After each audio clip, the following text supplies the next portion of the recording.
Muito bem, Juízes capítulo 7, versículo de número 6, eu quero falar aqui a respeito de mudar ou ajustar o foco, como é o tema proposto para estas quartas-feiras proféticas.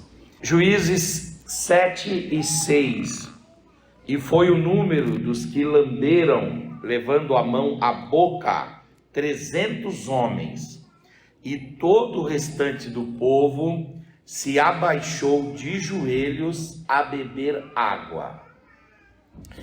Na vida é fundamental que nós tenhamos foco.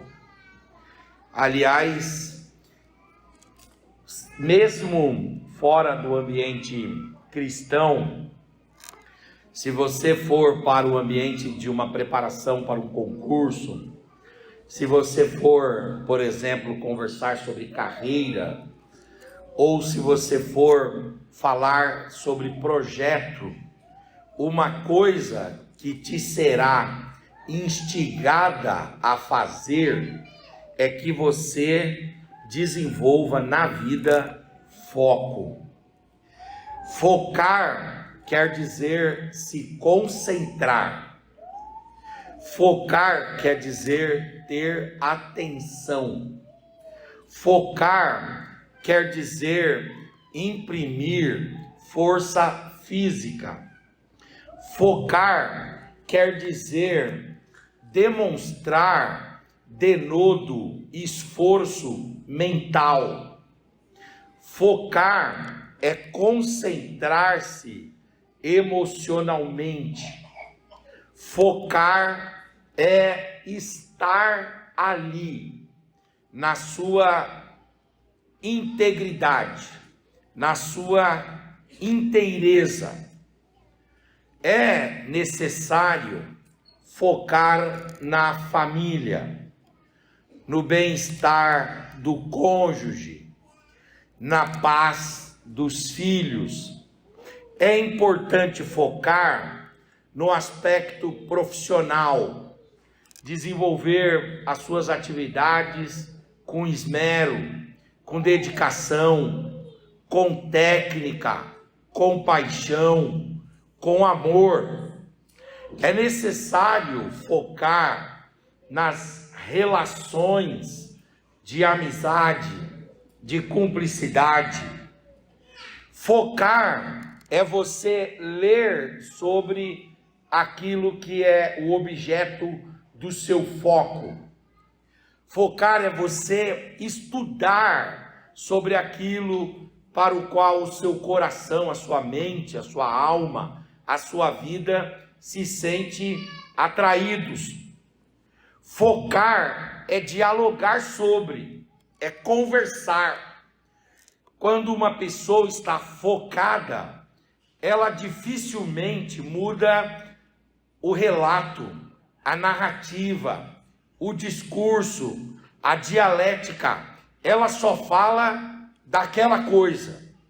Às vezes até se torna uma pessoa que não é tão bom ficarmos próximo, porque ela está tão focada que não consegue dialogar sobre outras coisas.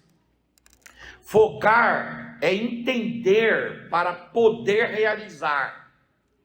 Quando você compreende, quando você entende, quando você percebe, você realiza melhor. Focar é você ter objetivo e então atingir esse objetivo. Isso é focar. Focar é formar vínculos e unir pessoas que vão no mesmo sentido, que vão na mesma direção, que vão na mesma missão, que vão no mesmo rumo, que vão no mesmo ideal, no mesmo plano.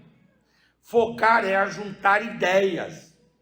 Focar é aperfeiçoar conceitos. Focar é você atingir dia a dia, um passo de cada vez, rumo ao propósito que se busca. Focar é insistir, focar é persistir, focar é tentar todos os caminhos até chegar. Na vida é necessário foco.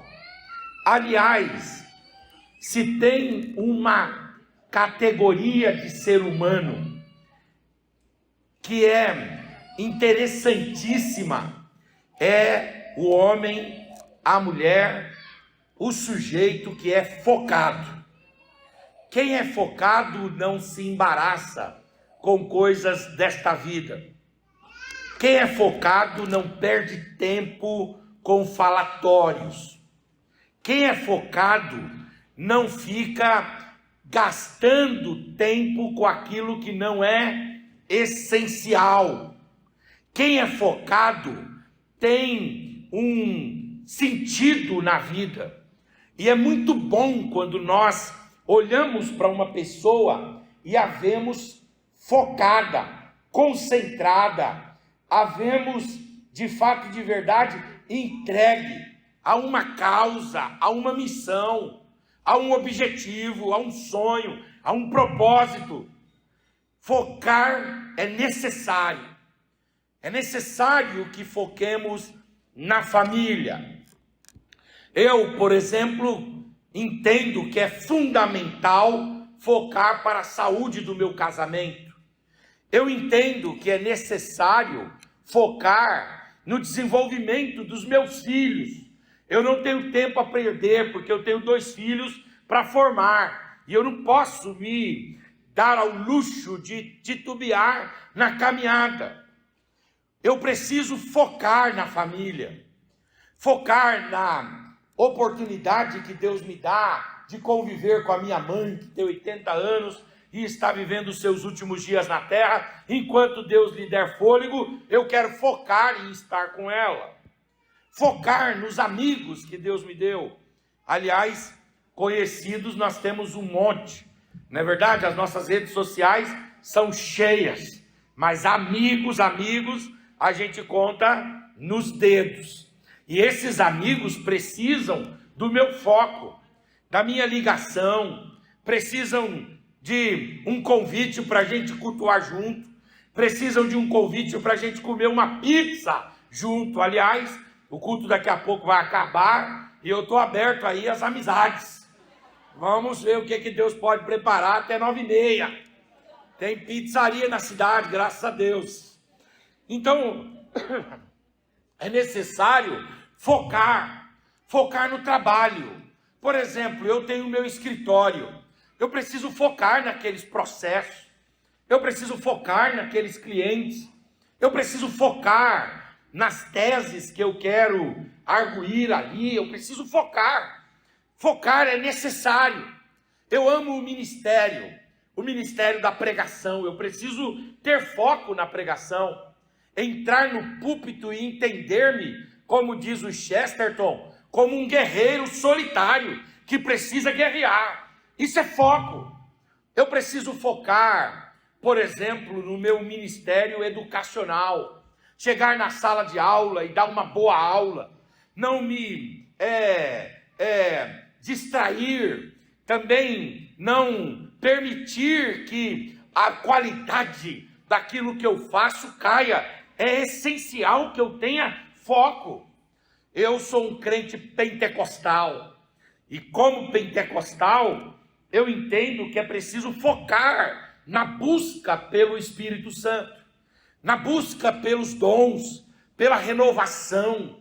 É preciso entrar na igreja, não para cumprir protocolo, não para cumprir mais uma agenda, não para responder apenas um convite, mas vir mesmo, sabe? De corpo, alma e espírito. Isso é foco. É necessário focar em problemas que às vezes surgem e que precisam da nossa atenção, precisam do nosso olhar, precisam de uma reflexão mais demorada. Isso é foco e a vida ela nos exige que tenhamos foco. Por isso, se você está disperso, se você está desfocado, se você está cambaleante, eu quero que durante estas quartas-feiras, que os irmãos estarão aqui falando sobre foco, que você diga a Deus e coloque isso como algo que você vai buscar de fato, dizendo: Senhor, eu quero ajustar o meu foco, eu quero ter foco e eu quero ajustar o meu foco, para que eu viva as promessas do Senhor. Tudo o que eu foquei, me concentrei, me entreguei, de uma forma ou de outra, as coisas aconteceram. Por exemplo, eu queria ser um pregador, queria ter agenda, assumir os púlpitos, e eu me concentrei nisso. Então, o que você se concentra, o que você se entrega, ao que você se debruça, Deus ouve, Deus vê, Deus percebe o seu esforço, e o quanto você entrega é o quanto você valoriza. Eu, por exemplo, sempre gostei de teologia, e eu sempre quis dar aula de teologia. Então eu fui ler. Eu me lembro até hoje um dia que eu estava em casa e eu peguei um livro chamado Obras da Carne e Fruto do Espírito, do William Barclay. E eu comecei a ler o livro, era umas 6 horas da tarde. Eu fiquei lendo o livro das 6 até as 10, jantei, voltei e li o livro até 8 horas da manhã do outro dia. Quando eu terminei, 8 horas da manhã, eu tinha terminado um livro grosso. Eu me lembro que algumas vezes eu fui pregar longe, me lembro de algumas vezes que eu fui pregar lá em São Bernardo, em Santo André, e eu vendia livro. E quando eu estava voltando, não tinha mais ônibus, eu não tinha carro. Então o que eu fazia? Eu pegava os livros que eu vendia, os livros levava numa caixa de cesta básica. Então eu pegava aquele livro e eu ficava lá a noite inteira lendo. Se você quer vitória, se você quer progresso, se você quer desenvolvimento, se você quer melhoria, se você quer expansão, se você quer portas abertas, você precisa focar. Então que Deus coloque no seu coração uma direção certa, que Deus coloque diante dos seus olhos uma visão clara, e que tudo aquilo que te dispersa seja repreendido por Deus, para que Deus te dê o rumo certo, um foco certo, em nome de Jesus. É preciso focar. Foca no seu casamento, foca nos seus filhos, foca no seu trabalho, foca no seu ministério na igreja. Faz a coisa com denodo, faz com entrega, faz com esforço, porque eu quero dizer para você que aquilo que te faltar, Deus te compensará. Aquilo que a sua capacidade por si mesma não for capaz de produzir, Deus poderá exaltar a sua capacidade e te fará produzir para a glória e louvor e honra do nome do Senhor. É preciso desenvolver foco. Fala para o seu irmão, desenvolva foco. Concentre-se nas coisas. E Deus vai honrar o teu esforço. Deus vai honrar a tua dedicação. Deus vai honrar, aleluia, o teu esmero. É interessante que, por um lado, a gente precisa focar na vida. Mas por outro, nós precisamos pensar numa coisa. Que coisa é esta? Que há um dinamismo na vida. E esse dinamismo não pode ser ignorado. É preciso ter foco. É preciso ter concentração. É preciso ter um olhar. É preciso definir um rumo. Deixa eu contar para vocês. Por exemplo, eu e a Mônica temos um costume lá em casa que é o seguinte: quando a gente termina o ano assim, lá em 15, 20 de dezembro, a gente vê se Deus vai preparar para a gente viajar para algum lugar ou não. Aí vamos supor que Deus prepare e a gente vai lá para Caraguatatuba. Tem uma irmã, pastora, amiga, que tem um apartamento lá, e ela sempre me aluga baratinho, e eu vou para lá, para Caraguatatuba. O apartamento é engraçado, irmãos. O apartamento deve ter uns 40 metros só. Eu vou falar uma coisa para vocês, o apartamento é maravilhoso, mas só que dentro do apartamento os móveis são bem judiadinhos. E aí, o espaço é muito bom, mas o apartamento em si é muito difícil. Mas o preço que ela me cobra, apesar de ser baixo, ainda fica caro para mim. Então eu levo bastante gente. A gente coloca lá aquele monte de gente. Mas aí no meio daquelas noites de final de ano, vocês sabem o que é isso, né? Só Deus, aqueles apartamentos pequenos de praia. Aí nós estamos lá, eu e a Mônica, isso a gente faz há 22 anos. A gente senta em algum momento e a gente pega um papel, pega o celular, pega o que for. Eu me lembro até hoje da capa da Bíblia. Várias vezes a gente levou a Bíblia e a gente escrevia na capa da Bíblia o que é que a gente queria para o ano. E nós fazíamos esforços e nós nos dedicávamos. E muitas coisas Deus foi providenciando e permitindo realizar. Isso fruto do quê? Da bênção de Deus, mas também de uma concentração. Então é necessário que haja foco. Aleluia. Mas tem um outro aspecto que precisa ser dito, que é esse aspecto do dinamismo. A vida, ela é dinâmica. E se ela é dinâmica, quando focamos demais, desprezamos os contextos. E então, por não levarmos em consideração algum contexto, somos reprovados. Sabe aquela pessoa que fica focada? E ela fica tão focada que ela bitola. Aquela pessoa que fica tão focada que ela não consegue enxergar mais nada. Às vezes, estamos tão focados que nós nos tornamos cegos. Já viu aquela pessoa que você diz assim, ele não vê mais nada. Depois disso daí, não enxerga mais nada. É porque focou demais. É porque desejou demais, é porque buscou demais, é porque considerou demais, e aí então acabou se esquecendo das adjacências, acabou se esquecendo das fronteiras, acabou se esquecendo das coisas que estão ao redor. E é interessante que esse texto que nós lemos, de Juízes 7, ele fala exatamente sobre isso, sobre o indivíduo que foca demais e despreza o entorno, despreza o contorno, despreza o ao redor, despreza a periferia, despreza o perímetro, e aí acaba perdendo benesses interessantíssimas. Nós temos nesse texto de Gideão, de Juízes 6 e 7, 300 homens, aliás, 32 mil homens. São 32 mil convocados por Gideão. Só que dos 32 mil, quantos sobraram? 300. É interessante que nós poderíamos pensar em muitos motivos por que é que 31.700 homens se perderam. Mas uma das razões é porque 31.700 homens focaram demais.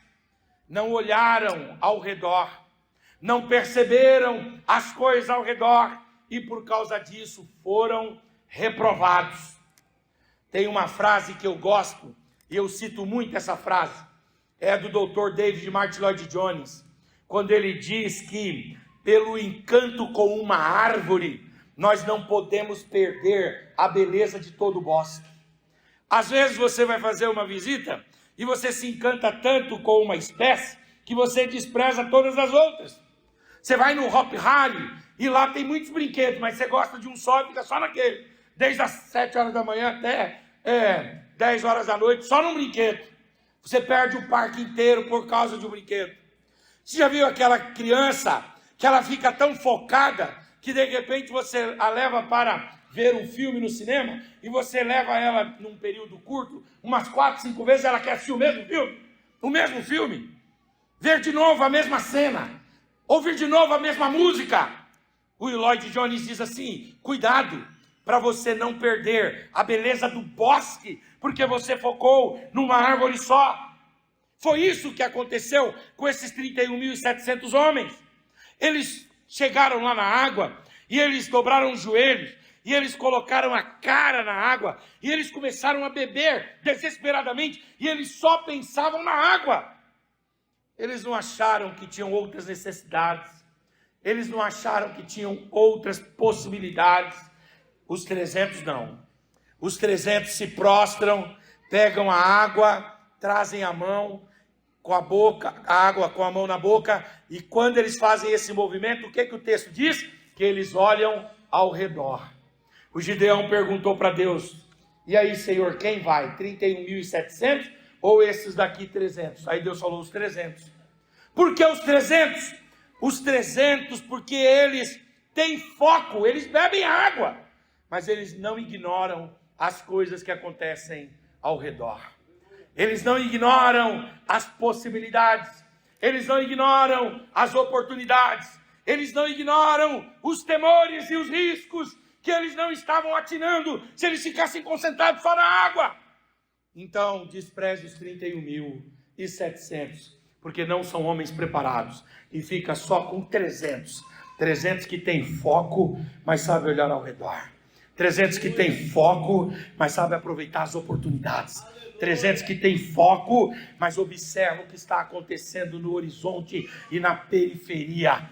Aleluia, 300 que tem foco, mas não se tornam bitolados, porque na vida, às vezes a gente vai ter que mudar um pouco o foco. E aí eu queria citar para vocês um ou dois textos. O primeiro deles é de Lucas 5, onde os discípulos estavam frustrados, porque não tinham pescado nada. E a Bíblia fala que eles pescaram a noite toda, mas não pegaram nada. Aí eles chegam na praia, lá no mar de Tiberíades, e eles vão falar com Jesus. E qual é a palavra de Jesus para eles? Eu quero que vocês, pelo amor de Deus, tirem o olhar do lado esquerdo e olhem para o lado direito e joguem a rede do lado direito. Eles falaram assim: mas nós pescamos a noite toda. O Senhor diz: eu sei, mas vocês jogaram sempre do lado esquerdo. Jogue do lado direito. Aí em outro momento eles dizem assim: mas nós pescamos aqui perto. Jesus diz: não, faz-se ao mar alto. Então, se você focar demais, você pode perder bênçãos. As portas podem se fechar. É preciso e é necessário focar, mas é preciso também ter a maturidade para olhar ao redor e ver que ao redor Deus pode abrir muitas portas, Deus pode enviar muitos escapes, Deus pode trazer muitas respostas, Deus pode visitar da onde a gente menos espera. Deus pode fazer isso. E aí eles vão e lançam do lado direito. E eles não lançam onde eles estão, eles lançam um pouco mais ao mar alto, eles lançam um pouco mais em águas profundas, e lá eles saem com uma grande pesca, eles saem, aleluias, de forma abastada e abençoada.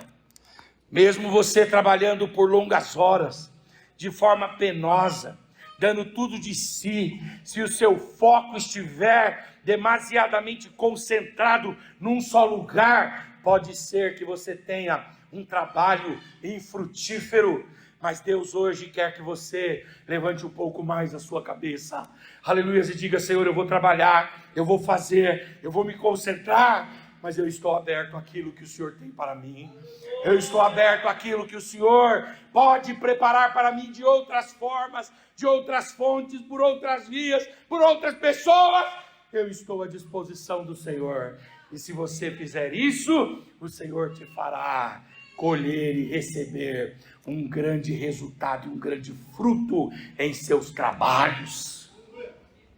Em João 21, os discípulos também pescaram a noite toda, sem sucesso algum, até Jesus sugerir que eles jogassem do outro lado. Poxa vida, eu estou pescando aqui o tempo todo, eu estou focado, eu estou esmerado, eu estou dedicado, eu estou dando tudo de mim, eu estou fazendo um esforço hercúleo. Eu estou transformando tripa num coração, porque isso significa fazer das tripas um coração. Se eu te der um monte de tripa na sua mão e falar, faz um coração, tem gente que faz o coração das tripas, mas o resultado não vem. Jesus está dizendo, levanta um pouco a sua cabeça, meu filho, e olha ao redor, porque existe ainda muito campo, existem ainda muitas oportunidades, existem tantas outras portas que eu posso abrir para você. Aleluia. Então eu vou desprezar o foco? Não! Foca, dedica! Mas faz como os homens lá de Gideão, que eles olhavam para a água, mas eles olhavam também ao redor. Eles olhavam para a água, mas eles olhavam também para o céu.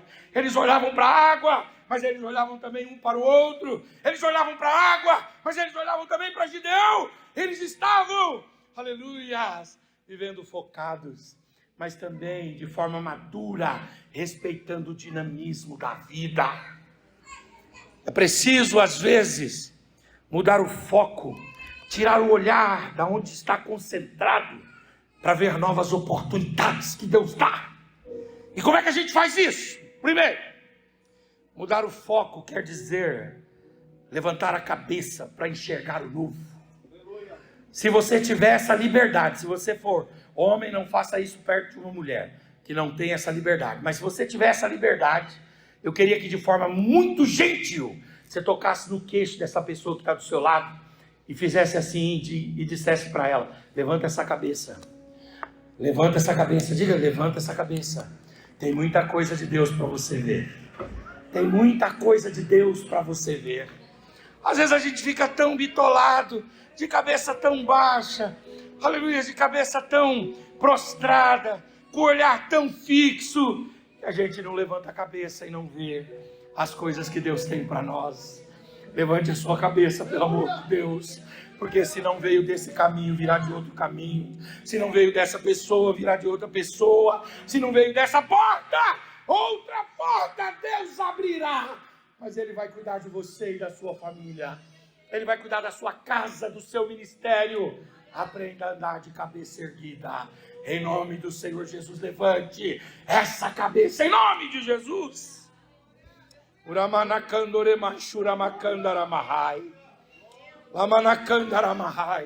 Levanta essa cabeça, pelo amor de Deus.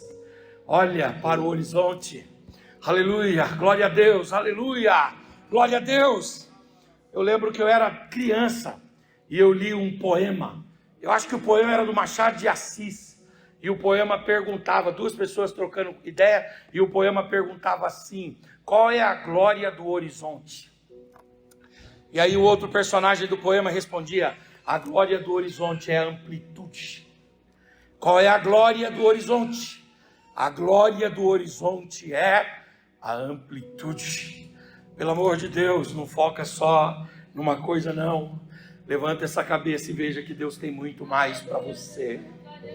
Eu acho engraçado o Mardoqueu, ele fala para Esther, você foi posta aí para esse fim.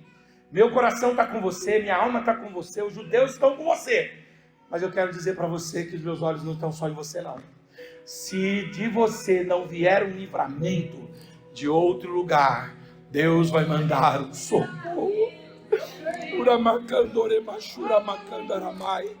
Aleluia, glória a Deus. Como é que a gente muda o foco? Levantando a cabeça. Levanta essa cabeça, pelo amor de Deus. Olha para a amplitude do horizonte e saiba que você tem um Deus nos céus que cuida de você, que vela por você, aleluia, e que Ele tem fontes inesgotáveis a abrir sobre a tua vida, em nome de Jesus, em nome de Jesus. O pai da Axa chegou para o Otoniel, ou Otiniel, e disse para o Otiniel, diz aí, o que você quer? O Otiniel foi conversar com a esposa, com a Axa. É bom sempre o marido conversar com a mulher, viu? A mulher anda mais de cabeça erguida do que o homem às vezes. O homem às vezes é muito concentrado, muito focado, não vê as coisas. Mas a mulher tem sensibilidades. E aí foi conversar com ela, e aí ele disse assim para ela, eu fiquei de olho nas fontes inferiores. Aí ela pegou e disse, mas você está pedindo é para o meu pai. Peça as fontes inferiores, mas peça também as fontes superiores. Seu pai não vai dar, vai sim. Se você não ficar concentrado numa coisa só, Ele vai dar sim. Eu quero as fontes inferiores e eu quero as fontes superiores. E quando ele pediu, foi concedido para ele. Aleluia, glória a Deus. O Caleb disse: está feito, é sua. Tanto a fonte superior quanto a fonte inferior é sua. Deus tem coisas extraordinárias para fazer na sua vida. Às vezes você está olhando e dizendo assim: vai vir daqui. Eu não sei, pode ser que venha de lá, mas pode ser que venha de lá, de acolá, né? De Alhures, pode ser que venha lá de longe, não interessa. De algum lugar, Deus vai mandar o escape. Estou terminando já. Eu era jovenzinho, adolescente, estava com 18 anos. E eu trabalhava numa fábrica, eu acho que já contei para vocês isso. E eu estava extenuado de trabalhar lá, eu trabalhava há 5 anos. Eu ganhava um baita de um salário lá, meu salário era R$96. Era um baita de um salário. E aí eu estava muito cansado de trabalhar. E aí eu fiz um currículo vitae. E aí eu fiz o currículo e eu saí entregando e falando para os meus amigos, né? Dizendo para os meus amigos: ó, se tiver uma porta lá, vocês avisem e tal. E eu focado nisso. Eu me lembro até hoje, o dia que eu sentei no computador pela primeira vez, e eu abri um perfil na Cato. E tinha lá um negócio lá que você ficava 30 dias gratuito lá. E depois você podia pagar, né, e tal. E eu fiz o cadastro na Cato, estava lá aguardando e focado. Todo dia eu olhava o e-mail, Não veio aquilo. Aí um dia eu estou meio desanimado lá no trabalho. E tinha uma mulher lá que me perseguia. Era a secretária. Como que ela me perseguia? Ela mandava produção na última hora. Ela não gostava de mim. E aí, aquele dia, ela chegou para mim e disse assim: Henrique, você vai ficar aqui na hora do almoço? Falei: vou, mas eu estou na minha hora do almoço. Aí ela disse: não, mas você vai atender o telefone. Se você não atender o telefone, eu vou falar para fulano de tal. E eu, com medo de ser mandado embora, sem direito, falei: não, tá bom, vou ficar aqui, então, atendendo o telefone. Aí eu tô lá, peguei o telefone, deixei assim. De repente eu estou comendo, o telefone toca. Quando o telefone tocou, eu atendi. Era uma mulher do outro lado dizendo assim: boa tarde, não desligue o telefone. Meu nome é Marisa. Eu estou em São Paulo, sou psicóloga, mas eu vim a São Paulo por causa de uma empresa de Natal, no Rio Grande do Norte. Essa empresa se chama Do Trigo. A gente faz produtos folhados, croissants, coxinha, bolinho, empada, pão de queijo, essas coisas. E eu vim a São Paulo buscar um gerente aqui em São Paulo. E eu não estou encontrando. Eu já coloquei anúncio no jornal, já falei com muitos diretores de empresas, não encontrei. E eu queria saber o seguinte: será que aí nessa empresa não tem algum gerente de produção que vocês já mandaram embora, que queira vir trabalhar em Natal, no Rio Grande do Norte? Eu terminei de ouvir todo aquele discurso, eu falei: tem sim. Aí ela disse: você pode me passar o telefone dele? Eu falei: não, sou eu mesmo, sou eu. Aí ela disse: você mesmo? Eu falei: sou eu mesmo. Aí ela disse: mas você é o que aí? Ela falou: você não é o rapaz que atende telefone? Eu falei: sim, eu atendo telefone quando a moça aí, a secretária.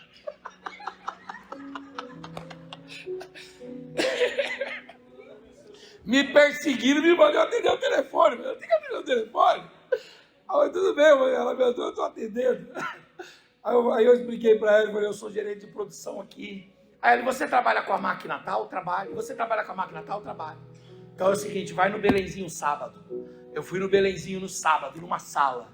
Cheguei lá na sala, tinham várias pessoas lá. Aí ela pegou, fez entrevista comigo. Quando eu estava saindo da sala assim, ela olhou e falou: rapaz, eu vi alguma coisa diferente em você. Você é evangélico? Aí eu falei: eu sou crente, sou pregador. E naquele tempo lá eu até rodava, eu era mais magro. Quando eu pulava assim, eu rodava. O Denis pegou esse tempo, é verdade ou não, Denis? Eu rodava assim, ó. Eu falei assim: menina, se eu começar a pular aqui num pé só, você vai ver o que eu sou capaz de fazer. Naquele tempo eu era magrinho, pulava mesmo. Aí ela pegou e falou assim: fecha a porta. Colocou a mão na minha mão, Gilmar, e falou assim: eu vou orar por você. Se não for essa porta aqui, outra porta Deus vai abrir para você. E ela orou por mim ali, nós fechamos a conversa, fui embora. Quando foi na segunda-feira, eu estava lá no trabalho, ela ligou, pediu para falar comigo. A secretária veio trazendo o telefone. Ela disse assim: eu falei com os donos lá da empresa de Natal, o senhor Tênis e o senhor Amaro, que eles aprovaram o seu currículo e o senhor está contratado. Você tem 1 mês para preparar tudo e para ir para Natal, no Rio Grande do Norte. Cheguei em casa alegre, feliz. Em um mês preparei tudo. Fui para Natal, no Rio Grande do Norte, dia 19 de janeiro de 2002. Quando eu cheguei no aeroporto Augusto Severo, lá em Natal, que eu estava sem ninguém, sem meu pai, sem minha mãe, sem a Sunamita, sem ninguém, eu comecei a chorar. E aí Deus falou para mim assim: você não pediu para eu abrir uma porta para você? Eu tenho meus caminhos. Não ignore os meus caminhos. Eu trabalhei 2 anos lá na fábrica. Lá eu morei num apartamento pago pela empresa. Lá eu aprendi a dirigir. Eles me deram um carro para eu utilizar lá. Lá eu tinha vida de patrão. Se eu vivesse lá, eu podia ter vida de patrão até hoje. É que eu quis vir para São Paulo. Deus tinha outros projetos para mim aqui em São Paulo. Mas quando nós estamos, aleluia, focados demais, às vezes a gente perde bênçãos que Deus nos traz.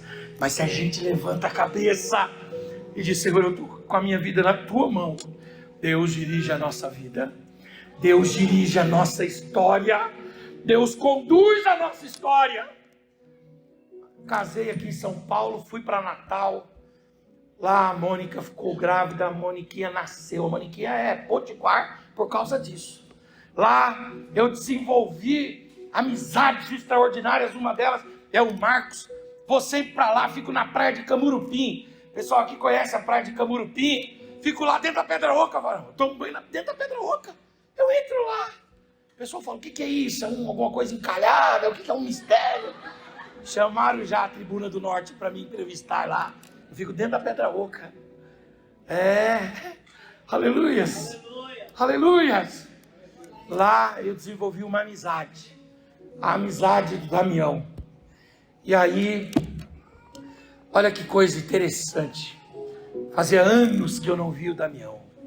E o Damião foi uma bênção para mim lá. Foi um pai, um companheiro. Agora eu fui em Portugal.